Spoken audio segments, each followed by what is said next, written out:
शुरुआत आशा नाम की एक लड़की को दिखाने से होती है, जो अपनी कहानी बता रही थी कि 5 साल पहले आने वाला सुनामी बहुत खतरनाक था। पूरा शहर पानी में डूब गया, करोड़ों लोगों की जान चली गई। लोगों ने खुद को और अपनी फैमिलीज को बचाने की बहुत कोशिश की, लेकिन नाकामयाब रहे। चंद गिने चुने लोग ऐसे थे जो उस वक्त ऊंची ऊंची बिल्डिंग्स की छतों पर चले गए, जिस वजह से उन लोगों की जान बच पाई। उन्हीं लोगों में आशा भी शामिल थी। वो काफी उदास है, थकी हुई भी है, लेकिन फिर भी हिम्मत करके वो उठ खड़ी हुई। पिछले 5 सालों से आशा एक तबाह हुई बिल्डिंग में रह रही है, जो सुनामी में डूबे हुए शहर के बीचों बीच थी। बिल्डिंग में उसके अलावा और कोई भी नहीं रहता। बिल्डिंग की छत पर आती है। उसने बारिश का पानी जमा करके रखा हुआ था, जिससे उबालकर वो अपने लिए कॉफी बनाती है, और वहीं पर छुपाया हुआ एक रेडियो वो बाहर निकालती है और गाने सुनने लगती है, जिससे उसे काफी अच्छा महसूस होता है। इसके बाद हम पूरे शहर का बिगड़ा हुआ हाल देखते हैं। सारी बिल्डिंग्स हर जगह बंजर हैं। अब इन हालात में आशा के लिए सबसे बड़ा मसला पानी का था, क्योंकि अगर यहाँ पर बारिश ना हो तो पीने के पानी के लिए काफी मसला होता है। इसलिए आशा छत पर रखे हुए सामान के ऊपर जो जमा हुआ पानी पड़ा होता है,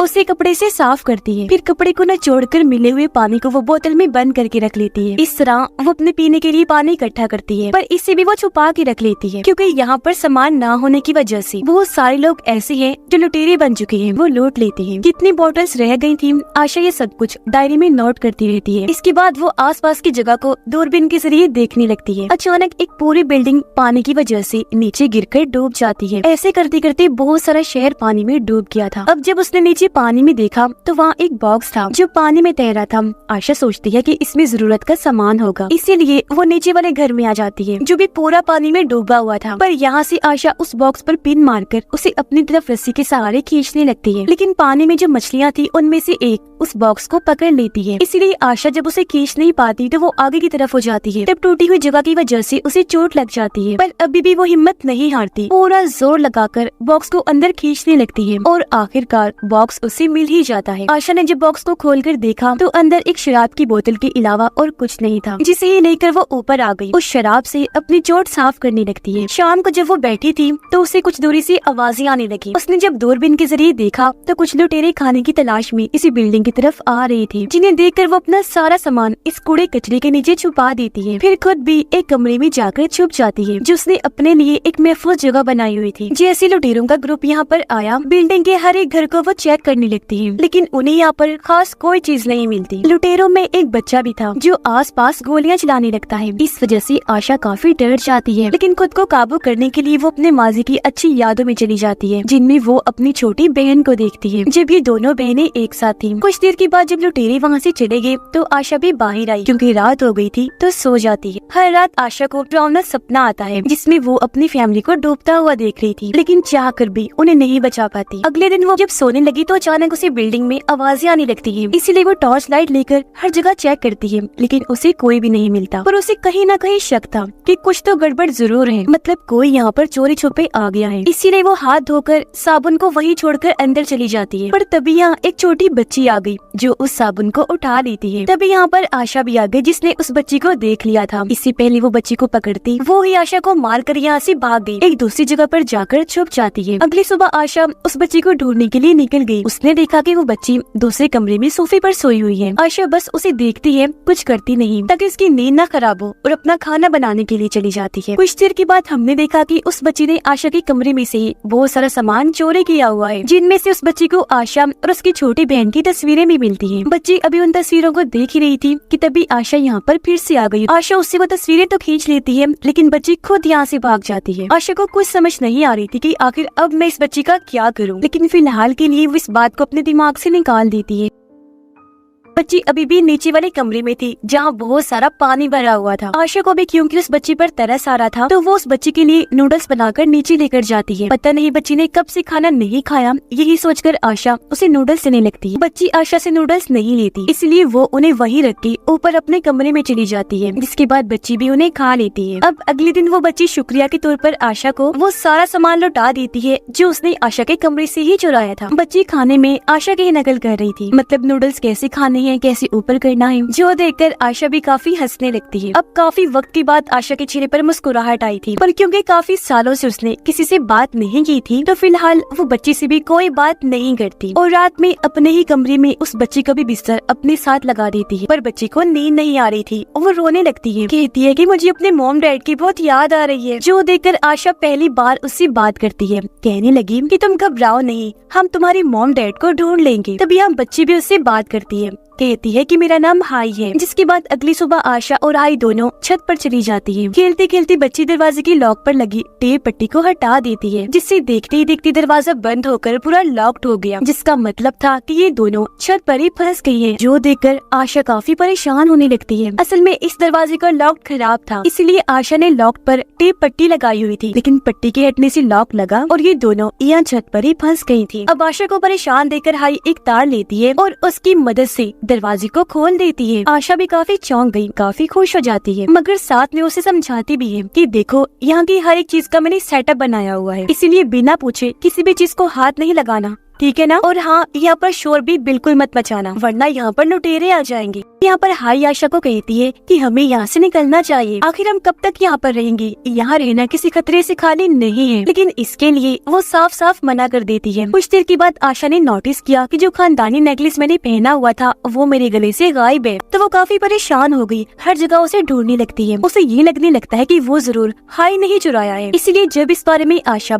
हाई से पूछती है तो उसे काफी बुरा लगा कि आशा मुझे चोर समझ रही है। वो उससे नाराज हो गई, बिना कुछ कहे अपना सारा सामान लेकर दूसरे कमरे में शिफ्ट हो जाती है। सुबह को आशा देखती है कि हाई पीने वाला पानी कपड़े धोने के लिए जाया कर रही है। इसके अलावा भी उसने कई और सारी चीजें जाया कर दी थी, पर क्योंकि वो नाराज थी इसलिए आशा उसे कुछ नहीं कहती। मगर आशा जब सो रही थी तो एक बार फिर उसे डरावना सपना आया। उसने देखा कि जब समंदर में तूफान आया था तो किस तरह पानी तेजी से मेरे घर में घुस रहा था। वो डरी हुई है, बुरी तरह बचकर भाग रही है। ये इतना भयानक सपना देखकर वो काफी डर गई, चीखने चिल्लाने लगती है। लेकिन उसकी आवाज सुनकर हाई यहाँ पर आई और उसे जगाकर हौसला देने लगती है, जिससे यहाँ पर दोनों एक बार फिर बातें करने लगते हैं। यहाँ आशा हाई को समझाती है कि यहाँ पर कैसे कैसे रहना है। सबसे पहले वो कहती है कि पानी को कम से कम इस्तेमाल करना है, मतलब पीने वाला पानी कैसे और नहाने वाला, कपड़े धोने वाला कैसे। साथ ही बिजली से तुम्हें दूर रहना है। साथ ही रेडियो को भी ऊंची आवाज में ना सुने, क्योंकि वो आवाज सुनकर लुटेरे यहाँ पर आ जाएंगे। यहाँ पर हाई आशा से एक कमरे के बारे में पूछती है जो पिछले काफी वक्त से बंद था। इस पर आशा उसे बताती है कि इस कमरे से बहुत गंदी बदबू आती है, तो तुम गलती से भी कभी इसे मत खोलना। अब बदबू क्यों आया करती थी ये बात आशा उसे नहीं बताती। अगली सुबह रेडियो पर हाई खबरें सुन रही होती है, जहाँ पर बताया जा रहा था कि बचे हुए लोगों को गवर्नमेंट मदद दे रही है। जिंदा बचने वाले तमाम लोगों को दूसरे शहर में भेजा जा रहा है जो बहुत महफूज है। खाने पीने का और जरूरत का सारा सामान वहाँ पर दिया जा रहा है, जहाँ पर वो बड़े आराम से अपनी नई जिंदगी गुजार रही है। ये खबर जाकर हाई आशा को बताती है और कहने लगी कि हमें भी गवर्नमेंट की दी हुई इस जगह पर चुनना चाहिए। लेकिन आशा एक बार फिर साफ साफ मना कर देती है। ये सुनकर हाई को बुरा लगा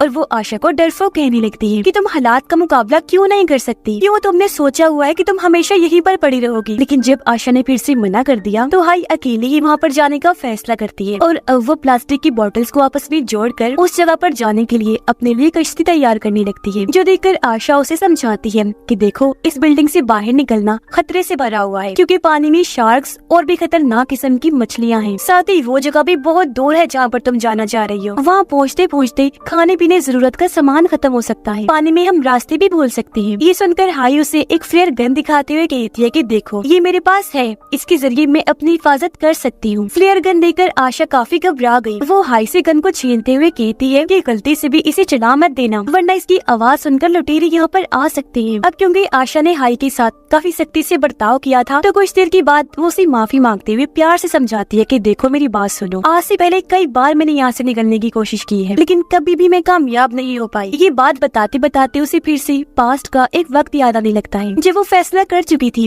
कि मैं अपने घर को छोड़ दूंगी, क्योंकि उसके मॉम डैड घर में लाई गई चीज सबसे पहले उसकी छोटी बहन को दिया करती थी, जिस बात की वजह से उसे बहुत गुस्सा आया करता था और वो अपनी बहन से जलती थी। यही वजह है कि उसका ताल्लुक अपने मॉम डैड के साथ भी बिल्कुल अच्छा नहीं था। अपने माँ बाप का ऐसा सलूक देखकर वो काफी तंग आ गई थी। हमेशा उसकी छोटी बहन को ही अहमियत दी जाती, इस बात को लेकर अक्सर उसका अपने मॉम डैड से झगड़ा हो जाया करता था। तो आज वो घर छोड़कर निकल जाती है, मगर तब आशा की बहन ने उसे जाने से रोक लिया था। प्रेजेंट टाइम में आशा देखती है कि उसका वो नेकलेस वहाँ पर गिरा हुआ है जो टूटकर गले से गिर गया था, यानी कि इसमें हाई की कोई गलती नहीं थी, उसने नेकलेस नहीं चुराया था। जिस बात से आशा को काफी शर्मिंदगी हुई और वो हाई से माफी मांगती है।